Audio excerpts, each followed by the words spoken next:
Hello everybody, I'm back with another review video here. This is part 2 of my budget EDC knives. So if you remember last time I had an initial video that introduced the CRKT Drifter and then the Gerber Air Ranger and also the Benchmade Nagara. And today this is part 2, so I have actually had a chance to carry the Air Ranger around, so I'm going to give you my thoughts on it. So before I begin, let's go ahead and I'll bring it up here really quick. I'll give you some quick specs on this. This is about a $38 knife. That's how much I paid for it, and I found it on sale for like 30% off. I like my local Fred Meyers, and I think I've seen these at Big Five, and they're like everywhere. So I'm sure you can find these readily.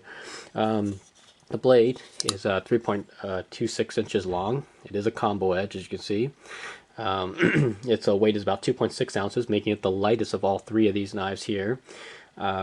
It is a well, they say it's a high carbon steel, which I'm not too sure what that is, but it could be anything really. So I'm assuming this is probably some kind of Chinese made steel.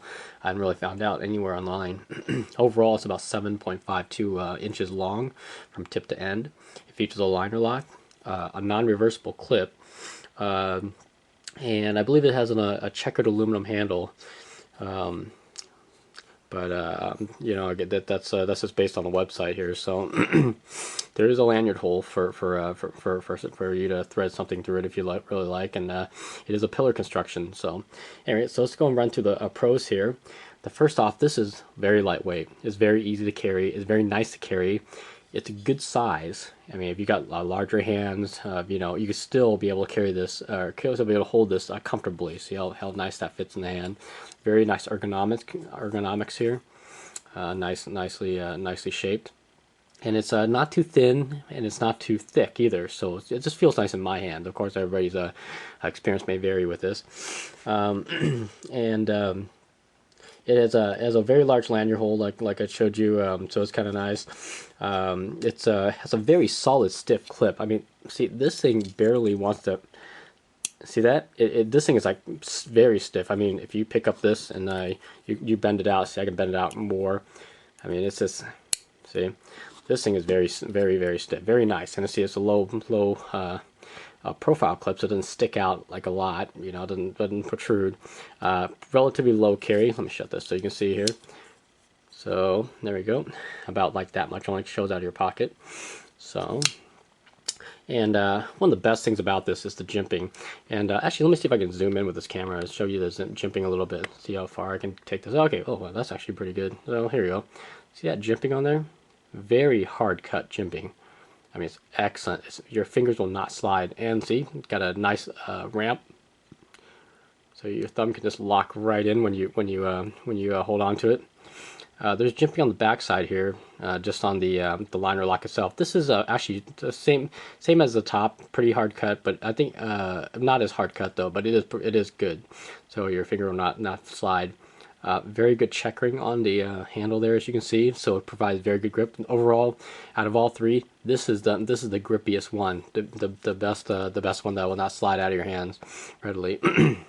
There's a dual thumb stud, so it is ambidextrous. You can open it left or right-handed. It's got like kind of a, you know, it's kind of looks like a post, but with like a kind of pyramid on top, you know. But it's excellent. I mean, these ridges help grip it. So you want to flick it out is pretty easy. Torque screws all around here, so you can take it apart if you want to. This looks adjustable. I'm not really too sure. I don't really think I have a tool that actually goes in there. So I'll leave it up to you guys to decide whether this is adjustable or not. Let me zoom back out on here really quick. Whoops, wrong way. Alright, so left and right open, easy. See, just flicks out. Lefties, awesome. Your reason this is the best out of all three of these because it has the checkering on there. This one's too smooth to open, as I found out, and this one I'll be reviewing later, so I'll give you my thoughts on that. But very awesome, I love it. And it's a relatively smooth opener for a Gerber. I mean, I've owned a lot of Gerber knives in the past, and they haven't really impressed me too much. And the lockup is very strong, by the way. And the liner lock is it's relatively stiff, so it's good. It feels like it's not going to fail on me. And let me zoom it back in again to show you the lockup on this thing. So see that? It's a pretty decent lockup. Yeah, let me just So see that? So you notice it goes almost to the 50% mark for lockup. That's very good. I love it. This is very good lockup. So man, like I said, pillar construction, so it's easy to clean out. Now, my cons is that out of all three of these, this feels the cheapest. Seriously, I mean, the $20 CRKT feels higher quality and better made than this right here. When you pick it up, you just, you know, this feels plasticky almost. I mean, even the lockup sound is kind of hollow. See, I mean, it's just, I don't know, this doesn't feel that high quality to me. The pocket clip is non-reversible, of course, but then again, neither is a CRKT. So, but you know, to be honest with you, this is a great knife. The only thing, I mean, the blade got kind of, I don't know, kind of scarred after a few uses. I don't know what that's all about. Most of the time, I clean my blades off pretty well, but I tried, but this one will not come off. So, anyway, overall, I think this is a great blade for a price point. It's lightweight. It's lightest out of all three. It has a great size. I mean, this is the largest out of all three and the lightest too. So go figure. But it feels great in the hand. I mean, I love it. I'd highly recommend this one for people to run out and get as well. So. So that would be my final thoughts on this. So I had a lot of fun carrying this, and I'm gonna miss it because I am going to ditch this for the Benchmade Nagara, which I'll be reporting back at a later time. And just to show you a sense of size, oops, put this here, grab my full-size Griptilian, and it's almost as long as a Griptilian. So this is actually a rather large knife. So any rate, this is my final thoughts and review of the Gerber Air Ranger. I hope you found it helpful, and if you've got any questions, you know, just leave me a message, you know, down here somewhere, and I'll answer back. It's all right.